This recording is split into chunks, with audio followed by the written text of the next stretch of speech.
This channel does not promote any violent, harmful, or illegal activities. All content provided by this channel is meant for an educational purpose only.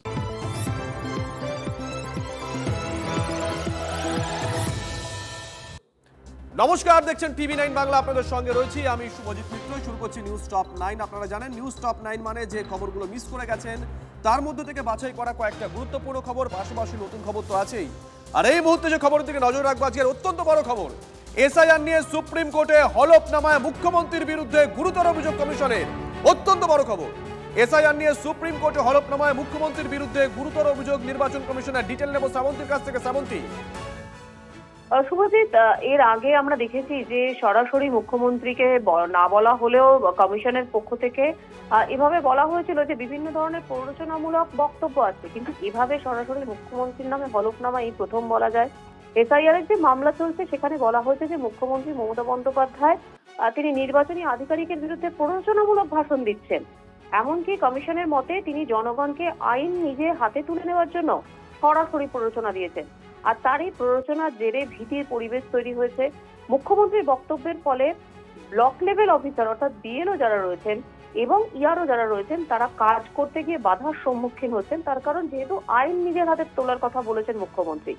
একই সঙ্গে commission অভিযোগ করেছে যে মুখ্যমন্ত্রী গত 14ই জানুয়ারি সংবাদ সম্মেলনে একজন মাইক্রো অবজারভারকে নির্দিষ্টভাবে চিহ্নিত করে ভয় দেখিয়েছেন। কার্যত বলা যেতে পারে একেবারে বেনজির ভাবে হলফনামায় সরাসরি মুখ্যমন্ত্রীকে আক্রমণ করেছে নির্বাচন কমিশন। একই সঙ্গে ওই হলফনামায় চাকুলিয়ার ঘটনার কথা উল্লেখ রয়েছে এবং মাইক্রো অবজারভাররা যে বিভিন্ন রকম ভাবে আক্রান্ত হয়েছেন সেই সমস্ত কথাও পুঙ্খানুপুঙ্খ রূপে রয়েছে। ধন্যবাদ শ্রাবন্তী। কোন পক্ষ কি বলছেন একবার শোনাই।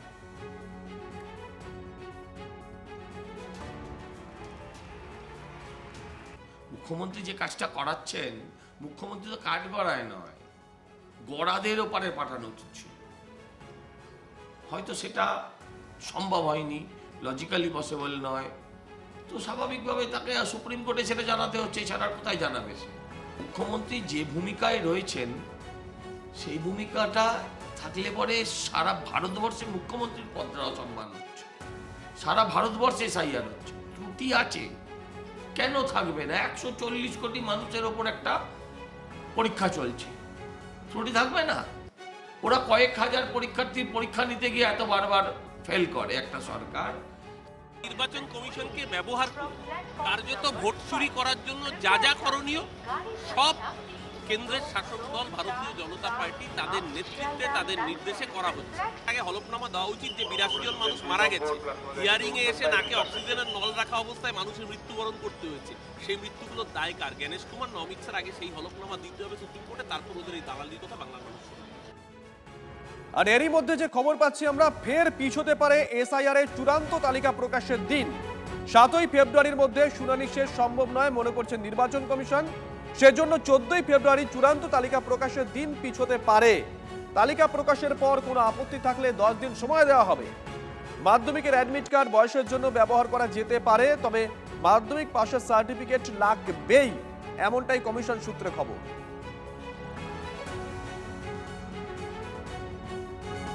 সুপ্রিম কোর্টের সব রায় মেনে এসআইআর করতে হবে, মানবিক হতে হবে। যারা যেতে পারছেন না সুবিধামতো জায়গায় শুনানি করতে হবে। কেউ যেন ভয় না পান, সরকার সঙ্গে আছে। জেলা শাসকদের নির্দেশ মুখ্যমন্ত্রীর, এমনটাই নবান্ন সূত্রে খবর। উন্নয়নের কাজ নিয়ে জেলা শাসকদের সঙ্গে মুখ্য সচিবের বৈঠক চলছিল। সূত্র বলছে বৈঠক চলাকালীন মুখ্যমন্ত্রী সেখানে যান। সেই সময় মুখ্যমন্ত্রী জেলা শাসকদের নির্দেশ দেন, এমনটাই নবান্ন সূত্রে খবর।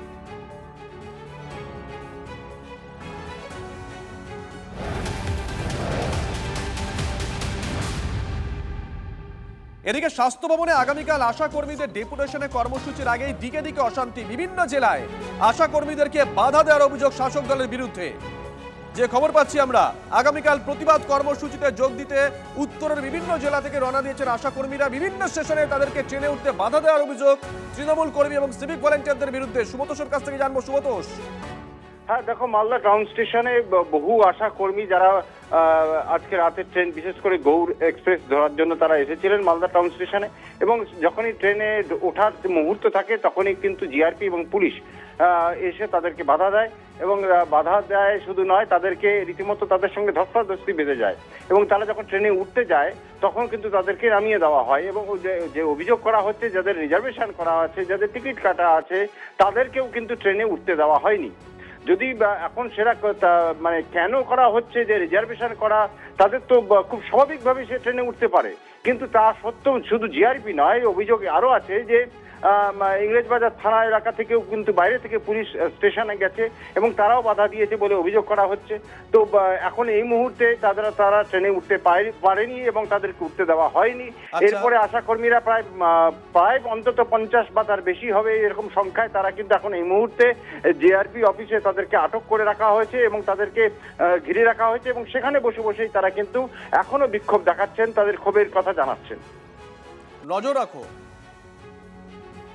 আমরা আজকে ট্রেন ধরবো বলে গৌড়ে আমরা 40-50 জন আমরা এখানে লাইন দিয়েছিলাম, বেশি হ্যাঁ, সেই 40-50 জন আশাকে জোরপূর্বক পুলিশ আটকে দেয় এবং যাদের রিজার্ভেশন আছে, রিজার্ভেশন করেছেন কিছু আশা, তাদেরকেও আটকে দেওয়া হয়েছে। পাশাপাশি এসআইআর এর খবরের দিকে ধারাবাহিকভাবে নজর রয়েছে। হিন্দুদের হয়রানির জন্য দায়ী তৃণমূল সরকার, কারণ রোহিঙ্গাদের বাঁচাতেই ডেটা এন্ট্রি অপারেটর দেওয়া হয়নি। এসআইআর হিয়ারিং এ হয়রানির জন্য তৃণমূল সরকারকেই কাঠগড়ায় তুললেন বিরোধী দলনেতা শুভেন্দু অধিকারী। বলতেই পাল্টা আসরে কুণাল ঘোষ। তৃণমূলের চ্যালেঞ্জ, ভোটার লিস্টে রোহিঙ্গা খুঁজে দেখা বিজেপি। বিজেপির এসআইআর এর খেলা শেষ।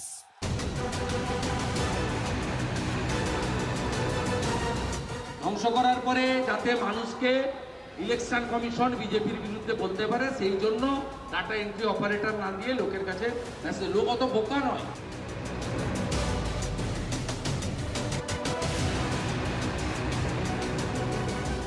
এই গোটা জিনিসটার জন্য দায়ী নির্বাচন কমিশন আর বিজেপি। হয়রানির দায় কার? কমিশন আর বিজেপিকে এক বন্ধনীতে বেঁধে আঙুল তুলছে তৃণমূল। এবার পাল্টা দিলেন বিরোধী দলনেতা। হ্যাঁ, কিছু কিছু আমাদের হিন্দু লোকজন, সাধারণ লোকজন, ভারতীয়দের অসুবিধা হচ্ছে, তাদের হিয়ারিং এর নোটিশ হচ্ছে। এর জন্য দায়ী কে? আমি বলবো ইলেকশন কমিশন দায়ী নয়, দায়ী হলো মমতা বন্দ্যোপাধ্যায় নেতৃত্বাধীন টিএমসির প্রশাসন।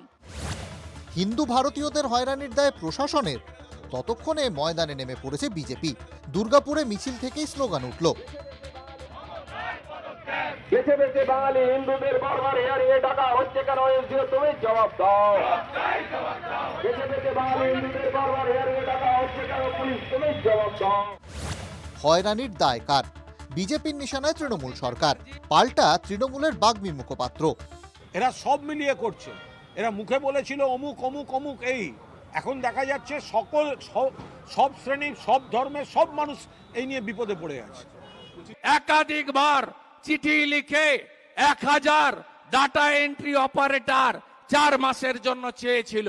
এই সরকার এত দাম্ভিক, এরা বাংলাদেশি অবৈধ অনুপ্রবেশকারী মুসলিম, রোহিঙ্গা এবং মৃত ভুয়া ভোটারকে বাঁচানোর জন্য এরা ডাটা এন্ট্রি অপারেটর দেয়নি।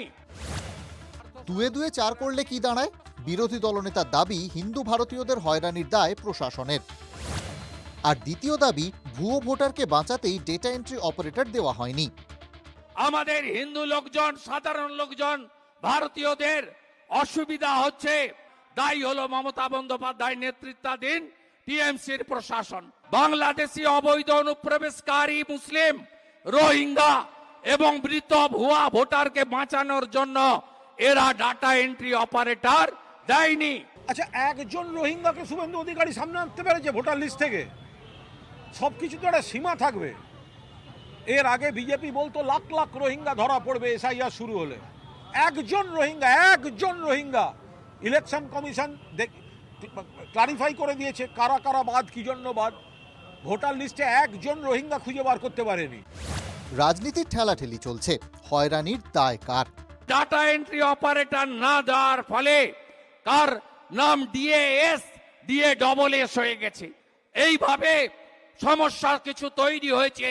আমি তারপরেও বলবো জনগণকে, ভারতীয়দের, এটা রাষ্ট্রের লড়াই, পশ্চিমবঙ্গকে সুরক্ষিত রাখার লড়াই।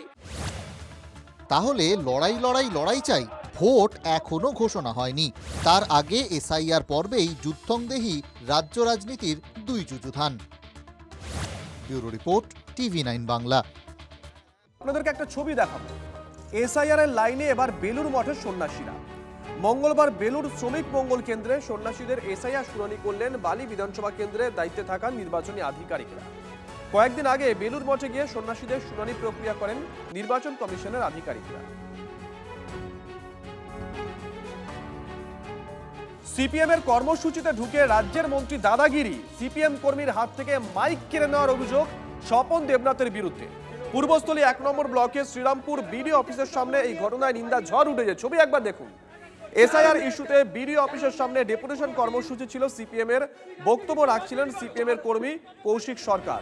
হঠাৎ তার হাত থেকে মাইক কেড়ে বক্তব্য রাখতে বাধা দেওয়ার অভিযোগ রাজ্যের ক্ষুদ্র ও কুটির শিল্পমন্ত্রী স্বপন দেবনাথের বিরুদ্ধে। তৃণমূলের বিরুদ্ধে কথা বলছে, রাজ্যের মাটিতে তৃণমূল নিয়ে আসছে ফাইল দর। চার মেয়েকে কোনোদিন